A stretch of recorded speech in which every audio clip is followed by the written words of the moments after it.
ક્રોધ આવી જાય ને, ગુસ્સો અંદર ઉપર દોષો ઉપર, ત્યારે તપ થઈ શકે. ઓલો કર્મો રાજા ક્યાં છે ખબર છે? દુર્યોધન જેવા નફટ. આટલી 1 ઇંચની પણ જગ્યા ના આપું પાંડવોને, જ્યાં જવું ત્યાં આટલી ઇંચની જવાબ ના દેવું. કર્મો બધા છે ને દુર્યોધન જેવા નફટ છે. એટલે લાખ કરવાની. અને જાત પ્રત્યે કઠોર.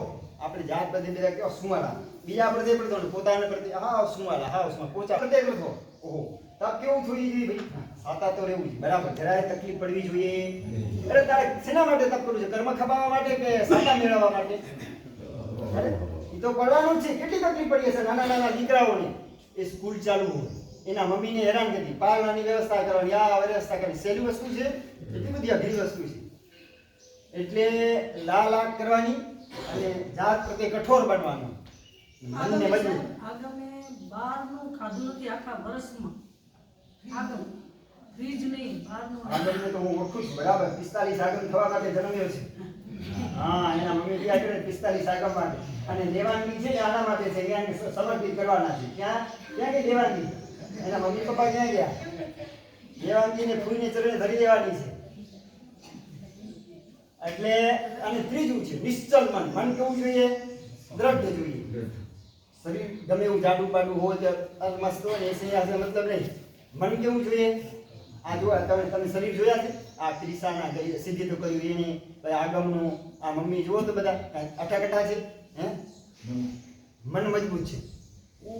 નાની દેવાની કે અમે જ્યારે શરૂઆત કરાવ્યો ને એટલે આ ધમાલ બતાવી દીધી ઘરમાં. ત્રીજે દિવસે બોલો મોનિકા બેને ઘરે પહોંચી ગઈ. નહીં, મારે ઉપવાસ કરવો જ છે કે ના મમ્મી કે નથી કરવો. ભલે 1 કિલાની થઈ જવું તો 1 કિલાની થઈ જઈશ તો મારે વર્ષી તપ કરવો છે. દેજા પરિવાર ને સાતુંડા પરિવાર. સાતુંડા પરિવારમાં 3-4 વર્ષી તપ છે ને, કેટલા છે? 4. એની સાથે બરાબર સરસ મજાનું. અને આ વર્ષી તપ એટલે શું છે? વર્ષી તપ છે ને આમને 40 પ્રકારના વર્ષી તપ કર્યા છે. આપણા આગમ ને દેવાંગી ને માર્ગી ને કેટલા 40 પ્રકારના વર્ષી તપ. દ્રઢ સંકલ્પ બળ ઉપર, વિચાર શક્તિ ઉપર અને એના જે આત્મા બળ ઉપર 40 વર્ષી તપ કર્યા છે. આદિનાથ વર્ષી તપ. જો આ વર્ષી તપ છે ને આપણી અમુક પરંપરાઓ છે ને ઉપરથી આવી. નવામાં કોણે કરી? આદિનાથ ભગવાને કરી. વર્ષીદાન કોણ આપે? તીર્થંકર ભગવાન આપે. વર્ષી તપ ભગવાને કર્યો નથી. વર્ષી તપ દીક્ષા લીધી ત્યારે છઠનું તપ હતું. શું હતું? ભગવાન દરરોજ ઓરવા માટે નીકળતા હતા. લોકો કે પધારો પધારો અમારા સ્વામી, અમારા નાથ. લોકો કારણ કે તે વખતે આખું વિશાળ ભારત દેશનું સામ્રાજ્ય છોડીને રાજા બન્યા છે. અને લોકોને ભાવ અમારા નાથ, અમારા સ્વામી, હીરા મોતી માણેક આ આપી દે બધું. એટલે આદિના અને પરમ એટલે કાંઈ એને વર્ષિત ભગવાને કાંઈ વર્ષિત કરવાનો નહોતો. 400 ઉપવાસ થયા. આપણે એની પરંપરા એનું અનુકરણ છે. આ બધું શું છે? વર્ષિત એટલે અનુસ્મરણ, અનુશાસન ને અનુસરણ. એટલે ભગવાનને યાદ કરવાનો સમય, ભગવાનને સાંભળવાનો સમય, ભગવાનને યાદ કરવાનો અને એના ગુણોને યાદ કરવાનો, એનો આ વર્ષી તપ છે. આ વર્ષી એટલે આ આદિનાથ વર્ષી તપ પહેલું નામ. મેં એના છે ને એમ તો 50 વર્ષી તપ કર્યા છે. 50 વર્ષી તપ તો હમણાં તો નહીં મળે. આદિનાથ વર્ષી તપ છે. શોભાસે કૌણે ક્ષેત્રંજાજી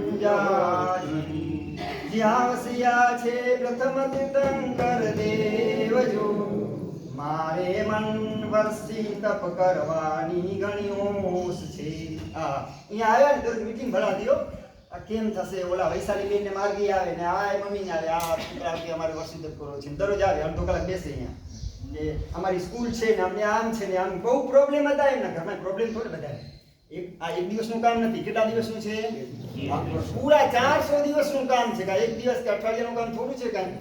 એટલે આમ થાય પણ છતાં છોકરાઓ તૈયાર થઈ ગયા, મમ્મીએ પણ તૈયાર થઈ ગયા. આદિનાથ વર્ષી તપ, કલ્પતરુ વર્ષી તપ. આપણે જે પરંપરા છે કચ્છ વાગડની જબરજસ્ત જાજરમાન પરંપરા. પદ્માજી ધીર કલાપના કલ્પતરુ આપણા વર્તમાન ગચ્છાધિપતિ કલ્પતરુ શ્રી મહારાજ સાહેબ જબરજસ્ત અધ્યાત્મ આટલો મોટો સમુદાય. પછી અંદરથી ન્યારા, અંદરથી એકદમ તમે એનું ખરેખર જીવન જુઓ ને એમ લાગે અંદરથી આધ્યાત્મિક પુરુષ છે. ખરેખર રિયલી આધ્યાત્મિક પુરુષ છે. એટલે બીજું નામ છે કલ્પતરુ વર્ષી તપ. એમની આજ્ઞા અને આશીર્વાદથી સરસ. અને એમણે અમને આજ્ઞા અને આશીર્વાદથી અહીંયા આવ્યા છે. સદગુરુ વર્ષી તપ. સદગુરુને જોવા. સાંભળવા, એને માણવા, એને સમર્પિત થઈ જવું.